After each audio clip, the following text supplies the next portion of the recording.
Hello out there, and thanks for watching. I'm David Hopper, Austin Bureau Chief of the music site 360degreesound.com, where we bring you music from all angles. For the last 6 years, we at 360 have been providing our readers and viewers exclusive interviews with authors of new music-related books. For this installment of our Author Talk series, I'm joined by Kiana Fitzgerald, author of the new book Queens of R&B, out now for sale. Kiana is a Texas-based journalist, podcaster, essayist, and cultural critic. She's written stories for numerous publications, including Paper Magazine, New York Magazine's The Cut, Rolling Stone, and Texas Monthly. Her debut book was Ode to Hip Hop: 50 Albums That Define 50 Years of Trailblazing Music. Kiana, thank you for joining 360degreesound.com. Thank you for having me. Yeah, so Queens of R&B is part of the Queens of series, which the number of them have been published and some are coming. Queens of Disco, Queens of Rock, Queens of Country, etc. Mhm. And it's a celebration of influential music genres and the female pioneers that define them. You've described your book, Queens of R&B, as a labor of love. Tell us about your interest in R&B music and why you were excited to write this particular entry in the series. Absolutely. Oh, goodness. So R&B is the foundation of my life. I talk about hip hop a lot because hip hop is the first genre that I fell in love with, but R&B is very, very close a second. So I remember being a young child and just hearing a lot of 70s, 80s, 90s R&B. I was born in 89, so I remember just hearing it in the house, hearing my mom sing the songs, singing the songs with my sister, just relating to it in that way. So R&B is incredibly special to me personally, but it's also just a groundbreaking genre. It's something that has paved the way for other genres to come forth. So I think that R&B is an incredibly important genre and it's important to me in my own life. So when I got the opportunity to write about this book, I was like, absolutely, I'm more than down. Yeah, great. Well, you have a number of artists, starting with Janet Jackson, all the way through some contemporary artists like SZA and her. Mhm. Um, I'm sure it wasn't easy narrowing them down. There's so many great R&B artists. You could tell us a little bit about your considerations when choosing who to include in the book. Absolutely. Considerations. I would say it was difficult. It was extremely difficult. There are so many R&B divas who have paved the way, so many trendsetters, so many, people who are just iconic. So it was incredibly difficult to narrow it down, but I really tried to look at who are the bastions of this genre, the bastions of this culture. And when I think of R&B, this book may be controversial because some of these artists are seen as pop artists, but they create R&B music, and the music that they've created is more impactful than nearly every other artist that is in this genre. So that's why I tried to consider it in that way. Yeah, I'm trying to think what other processes I had. It was similar to my first book, spreadsheets and listening for an undeterminable amount of time. Just listening to albums, songs, watching videos, watching documentaries, really trying to pour over as much material as I could to make sure that I was making the most sound decision that I could make. Hmm. Yeah, I am a big fan of pretty much all the artists in the book, and I saw, as I was reading through it, because so this is, I guess, considered kind of the modern era, because at first I was like, well, where's Aretha Franklin, and but there's a whole nother book, Queens of Soul, Mhm. which includes her and Gladys Knight and Dionne Warwick and a lot of the kind of innovators. But yeah, actually, not too long ago, someone asked me like, what's the difference between R&B and soul, and I did my best to answer the question, but I'd be interested to hear your thoughts. And like you said, a lot of artists define genres. We do like to kind of put people in boxes Yeah. but if you want to make the distinction there and kind of how your book is different from the Queens of Soul. Yeah. Yeah, I mean, I would love to ask you, how did you describe R&B when you were asked? The difference between it. Yeah. Well, I think my answer was they are often used interchangeably, but I think probably going back to the 50s and 60s, soul kind of came out of gospel, and you had like Sam Cooke, kind of like seen as kind of the one of the forefathers of soul. I would think you know, soul music I mean, I think R&B has a lot more fusion with hip hop, at least the last 30 years. You had the 90s, you had neo soul, which was kind of a Mhm. throwback to like Marvin Gaye and Mhm. Smokey Robinson and the old soul and but obviously R&B goes back, to the 50s and before, as your book says, and it was, kind of described as race records back in the day, Mhm. and so yeah, I mean, I don't know if it's even really worth discussing the differences, but I guess those are kind of were some of my initial thoughts about it.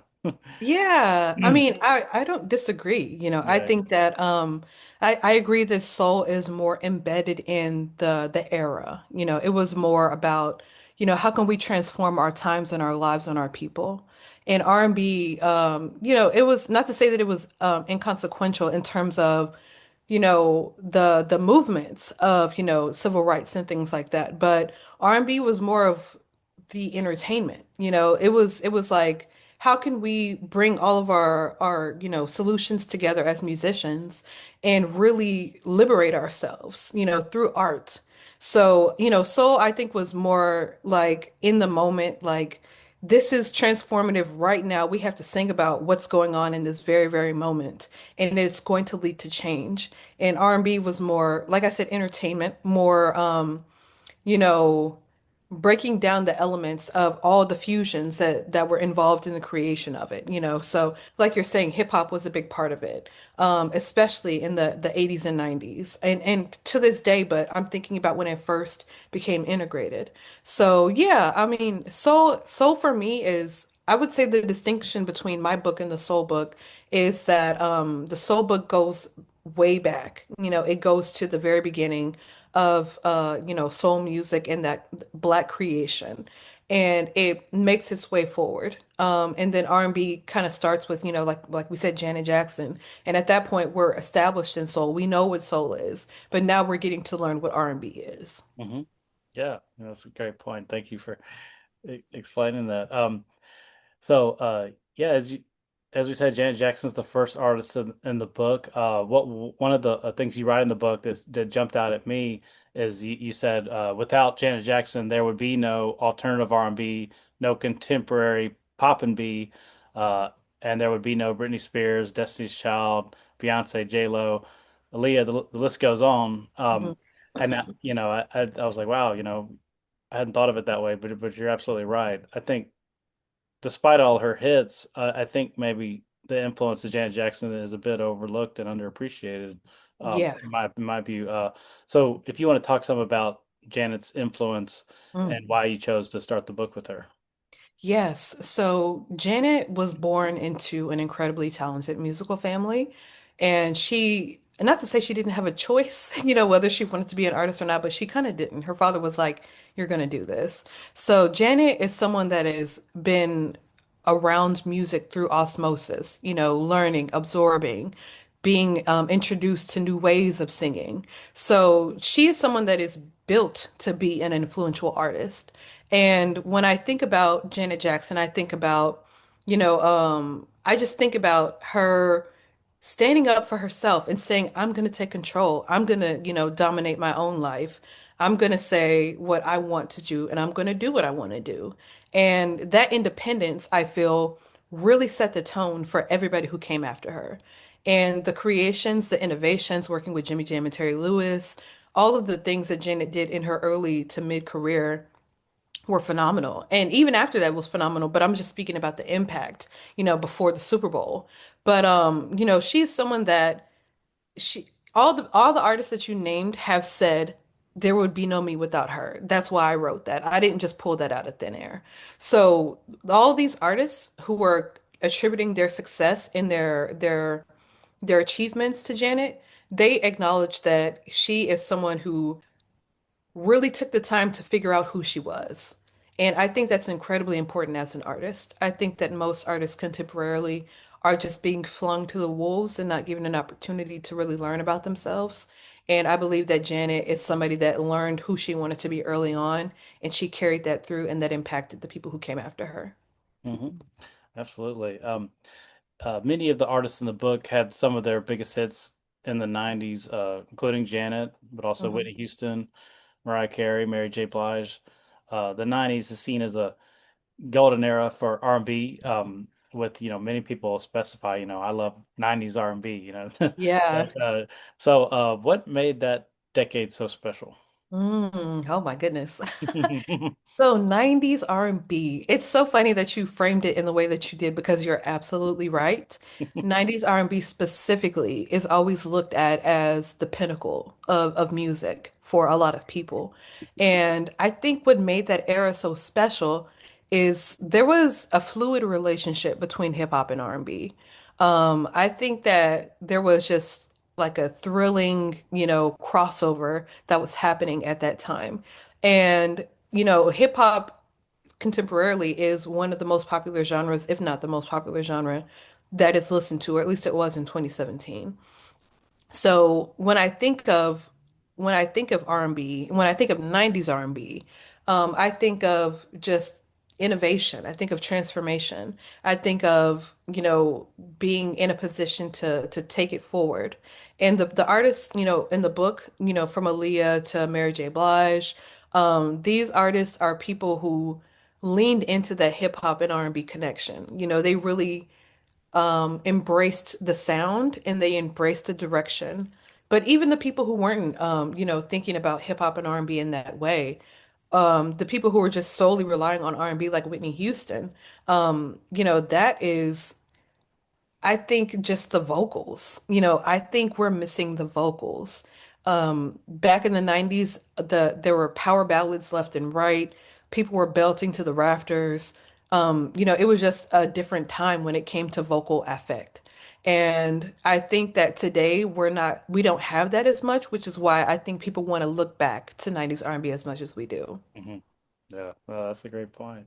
You also had a lot more vocal groups in the 90s. Yeah. You are seeing that come back a little, I think, with groups like Flow and Hmm. some others. But yeah, it was definitely a golden era for R&B vocal groups too. Um, Hmm. so your book's spanning about 40 years of R&B history. I'd say really around Janet Jackson's album Control from like 86 up to Hmm. till today. Hmm. Um, so, when writing this book and seeing how the sound of R&B evolved over the years, you talk about the infusion of hip hop in the 90s, but just kind of taking a big picture look at it. What were some of your takeaways and how R&B music has evolved over the Mm. decades? Yeah, that's a good question. I would say the thing that immediately jumps out to me is the sound.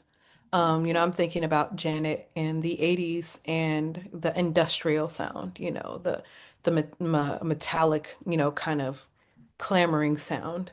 So I'm thinking about sound. I think that the way R&B has moved and transformed has definitely been aligned with the sound itself. So I'm thinking about from like let's say from Janet to Aaliyah.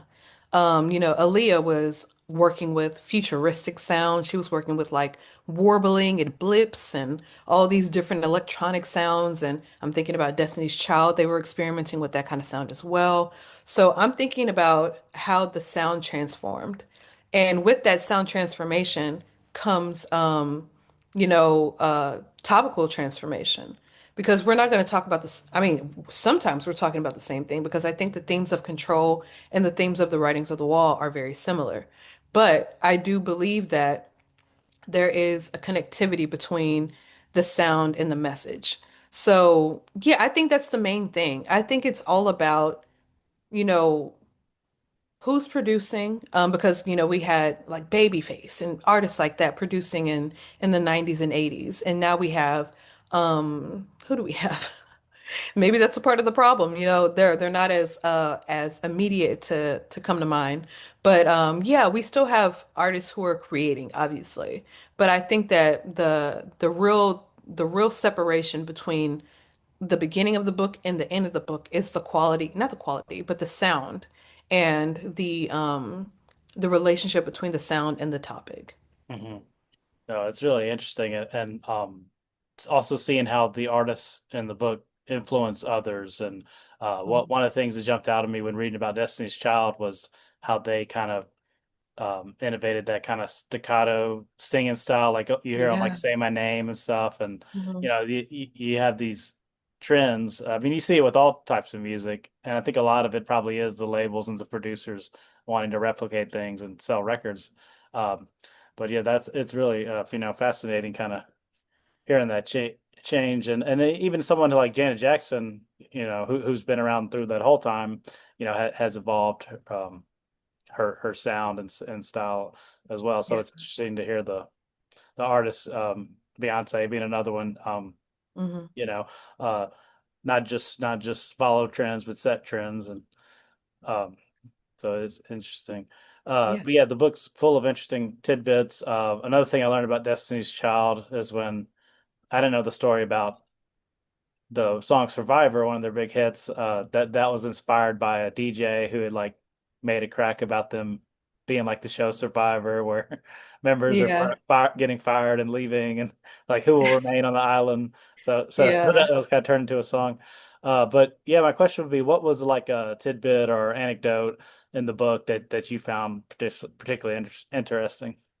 Yeah, I mean, you named the two of them for sure. I think, well, I guess I was aware of the staccato verb or vocal style because I was 10 years old when that album came out, so I was all about it and I knew what was going on. But yeah, as far as tidbits that I learned, hmm, I would say. I'm running through the chapters now. It's like I just see the pages flipping in my brain. I'll go with, um, I did not know that Kevin Costner was the reason why, the beginning of I Will Always Love You starts a Yeah, cappella. I didn't Yeah, I either. did That not was know that. very interesting. Yeah, Yeah. yeah.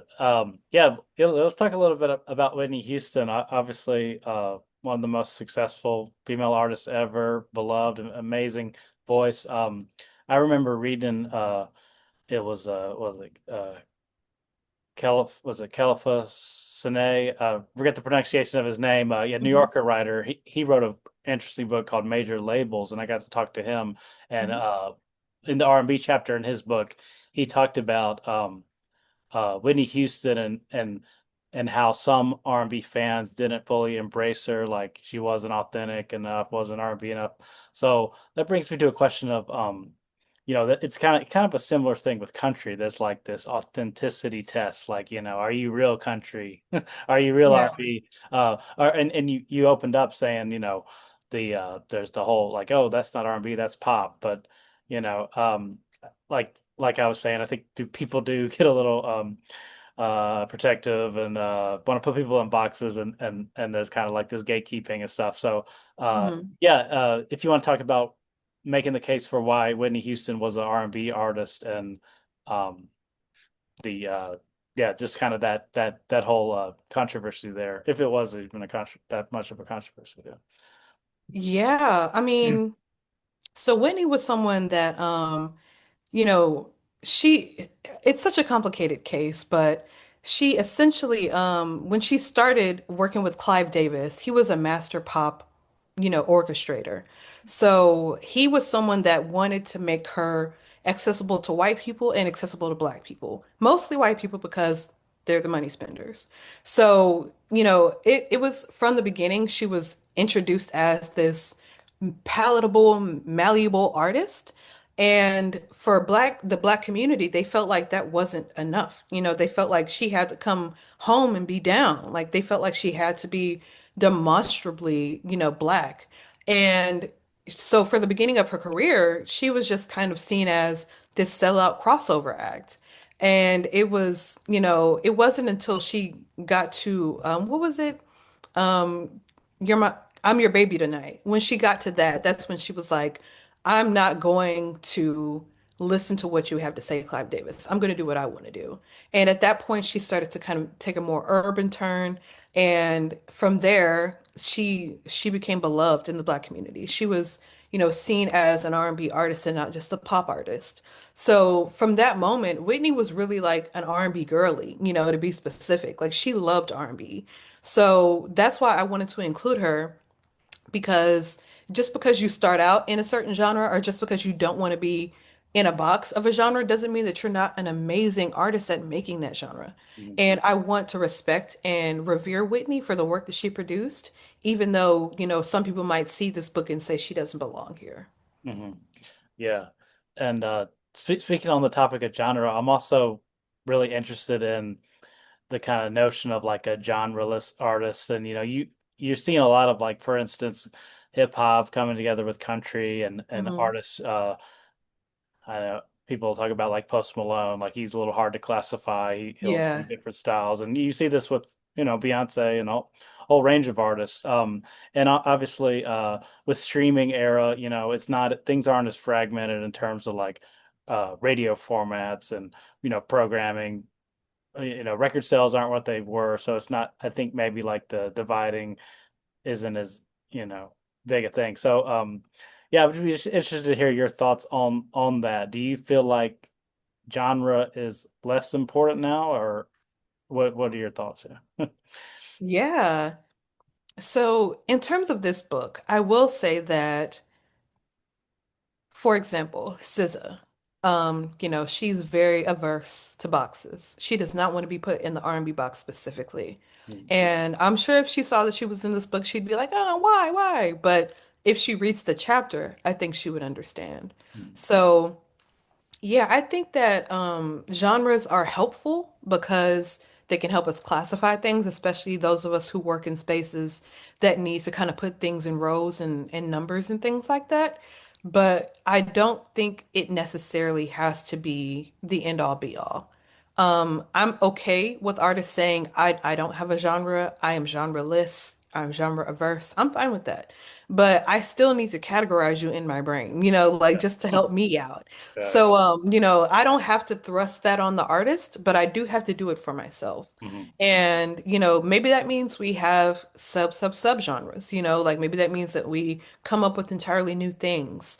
But I do think that the aversion to being put in a box can sometimes hurt artists more than help them Mhm. because people people need to categorize. We need to be able to say this belongs here and this belongs here, or this could be here and this could be here. It doesn't even have to be definitive. It Mhm. just has to be a question of can we move these puzzle pieces around? Yeah. I think it's important for promotion and marketing too, because Yeah. well, what kind of music are you? And if you say I'm not in a genre, it's like, you got to be able to sell yourself and to tell people why. Well, I know people, I mean, I understand why artists don't want to be compared to others and put in boxes, but I think it's definitely useful in terms of when promoting yourself. So, Yeah, absolutely.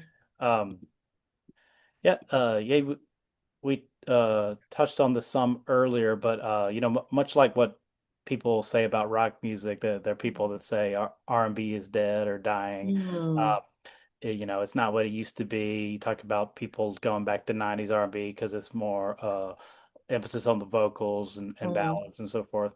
Um, you know, I mean, I would say R&B is not as mainstream as it used to be. It's probably not as popular. I mean, definitely hip hop is overtaken as being more popular. hmm. Um, but yeah, what would you say to those people that say, R&B is dead or it's dying? So I disagree. I yeah. would definitely disagree, especially because just last year, toward the end of the year, we had Raven Lenae, Leon Thomas, and Kehlani in the top 10 on the Billboard Hot 100.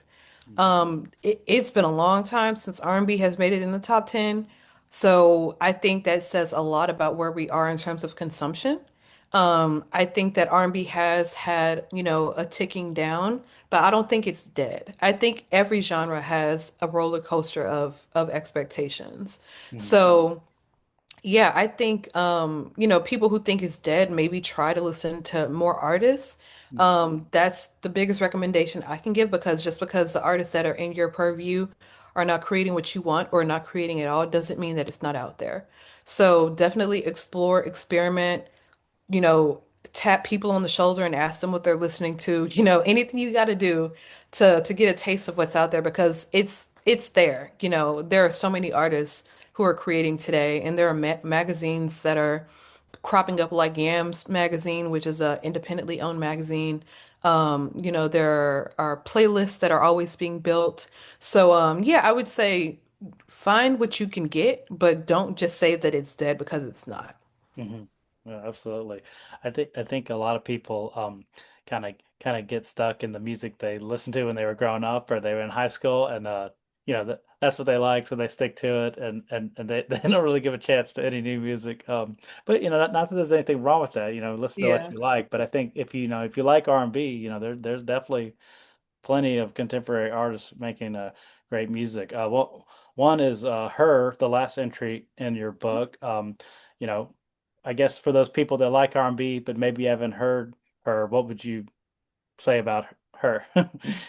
What would you, or would that be someone you'd recommend? Yeah. So, Yeah, yeah. absolutely. Her is she's incredible. She's a true artist.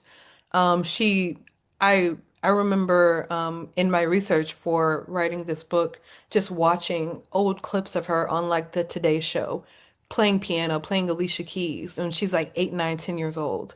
So she is someone that is like in this for real. She's a great guitar player.